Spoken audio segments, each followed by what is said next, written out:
आप सभी के चरणों में मैं प्रणाम करती हूँ। मेरा प्रणाम स्वीकार करें। और आज हम लोग चलते हैं अनमिला आखर की ओर और सुनते हैं कुछ आप बीती मेरे साहब और दीदी की। तो आइए हम लोग चलते हैं अनमिल आखर की ओर। किसी ने धीरे से दरवाज़ा खटखटाया। दोपहर का समय था। हरिंद्रानंद सो रहे थे। एकदम चौंक कर उठ गए। आंखें दरवाजे पर टिक गई। इतनी चिलचिलाती धूप में कौन हो सकता है? रानी घाट स्थित किराए के कमरे के बगल में स्थित हॉस्टल के कुछ लड़के इनके शमशान की आदतों के बारे में जानते थे। कभी कभार दरवाजे पर दस्तक देखकर आगे बढ़ जाते थे। इन्हें लगा कि फिर शायद वे ही हो। यह सोचकर पुनः बिस्तर पर लेट गए। दरवाजे पर फिर दस्तक हुई। इस बार उठकर दरवाजे की ओर बढ़े। आज वे लड़के हो तो उनकी खैर नहीं। दरवाजा खोला तो सामने एक अजनबी को खड़ा पाया जो बहुत परेशान सा दिख रहा था।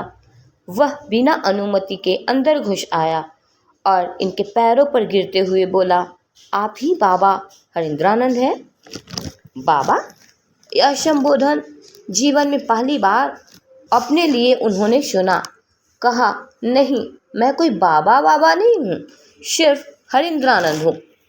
उस व्यक्ति ने पूछा, आप ही पीएमसीएच में जाकर कैंसर के पीड़ित मरीजों का हाथ देकर उनके जीवन की भविष्यवाणियाँ करते हैं ना? मैंने सुना है कि आपने कई भविष्यवाणियाँ की हैं और सही साबित हुई है। मेरी माँ की तबीयत बहुत खराब है। डॉक्टरों ने कहा है कि अब वह चंद दिनों के मेहमान हैं। अगर आप उनका हाथ देख दें तो आपकी बड़ी मेहरबानी होगी। मैं आपका यह एहसान जीवन पर्यंत नहीं भूलूंगा। गर्मी की छुट्टियां आरंभ हो चुकी थी। हरिंद्रानंद के लगभग सभी मित्र घर चले गए थे। इनके जी में आया कि जाने से इनकार कर दूं। फिर बोले, क्या शाम में आना नहीं हो सकेगा? नहीं, भगवान के लिए अभी चलिए, मैं रिक्शा या ऑटो लेकर अभी आता हूँ, उस व्यक्ति ने कहा। हरिंद्रानंद चप्पल पहनकर कॉरिडोर में आ गए और कहा, चलिए।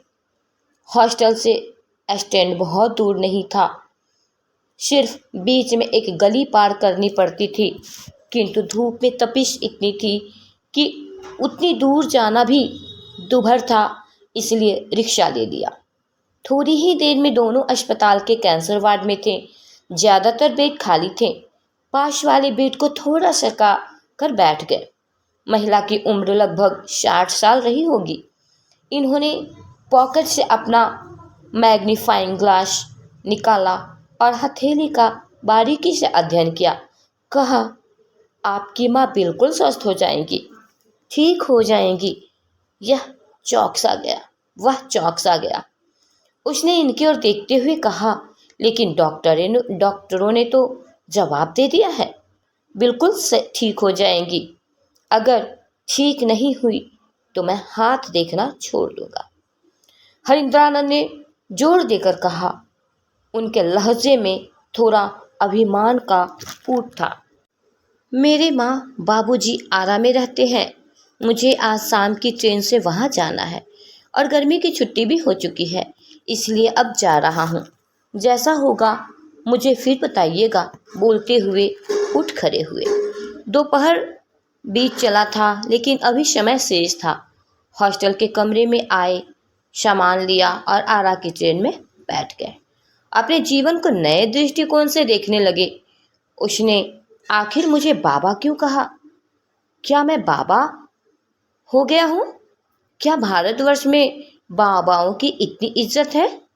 उसके शब्दों की पुनरावृत्ति दिमाग में उन सिक्कों की तरह हो रही थी जिसे बच्चे बार बार निकाल कर देखते हैं कि कहीं खो तो नहीं गए। उम्र तो बहुत नहीं थी, लेकिन आज हद से ज़्यादा बड़ी जान पड़ती है। तो ये थी हमारे साहब की कुछ आप बीती। और फिर हम लोग आगे के वीडियो में ऑडियो में और सुनेंगे अपने शहादृदी की अनुभूतियों को, उनकी आपबीतियों को। तब तक के लिए मैं आप सबों के चरणों में प्रणाम करती हूँ। मेरा प्रणाम स्वीकार करें।